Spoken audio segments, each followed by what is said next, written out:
Okay, അതുപോലെ country choose ചെയ്തു, university choose ചെയ്തു, നെക്സ്റ്റ് സ്റ്റെപ്പ് അല്ലെങ്കിൽ നെക്സ്റ്റ് കൺസേൺ ആയിരിക്കും പെട്ടെന്ന് വിസ കിട്ടും, അല്ലെങ്കിൽ വിസ കിട്ടാൻ എത്ര ടൈം എടുക്കും, വിസൻ്റെ റിക്വയർമെൻറ്റ്സ് എന്താണ്, ട്രാവൽ റിക്വയർമെൻറ്റ്സ് എന്താണ് എന്നുള്ള കുറേ കൺസേൺസ് ആയിരിക്കും.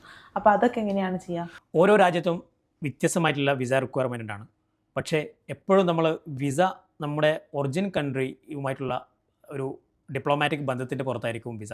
ഓൺ അറൈവൽ വിസ കിട്ടുന്ന രാജ്യങ്ങളുണ്ട് ഇന്ത്യൻസിന്. അങ്ങനെ പോയിട്ട് അവിടെ പിന്നീട് സ്റ്റുഡൻറ്റ് വിസയിലേക്ക് മാറാൻ പറ്റുന്ന രാജ്യങ്ങളുണ്ട്. അതേപോലെ തന്നെ വിസ പ്രോസസ്സിങ് ടൈം എടുത്ത് പ്രോസസ്സിങ് ലോങ് ടൈമുള്ള രാജ്യങ്ങളുണ്ട്. അപ്പോൾ സ്വാഭാവികമായിട്ടും നമുക്ക് കുട്ടികൾക്ക് 1-2 മാസങ്ങൾ ക്ലാസ്സുകൾ നഷ്ടപ്പെടാൻ അല്ലെങ്കിൽ ഓൺലൈനിലേക്ക് പോകേണ്ട സാഹചര്യങ്ങളൊക്കെ ഉണ്ടാവാറുണ്ട്. അപ്പോഴും കൺട്രി ചൂസ് ചെയ്യുമ്പോഴും അല്ലെങ്കിൽ വിസ എന്നുള്ളത് ഒരു സീരിയസ് കൺസേൺ തന്നെയാണ്. എത്ര ദിവസങ്ങൾക്കുള്ളിൽ വിസ കിട്ടും, ഇനി സ്റ്റുഡൻസ് വിസക്ക് പിന്നെ ബുദ്ധിമുട്ടുകളൊന്നുണ്ടോ? ചില രാജ്യങ്ങളിൽ നിന്ന് ചില രാജ്യങ്ങളിലേക്ക് സ്റ്റുഡൻസ് വിസ പ്രോസസ്സ് വ്യത്യസ്ത റൂട്ടുകളാണ്.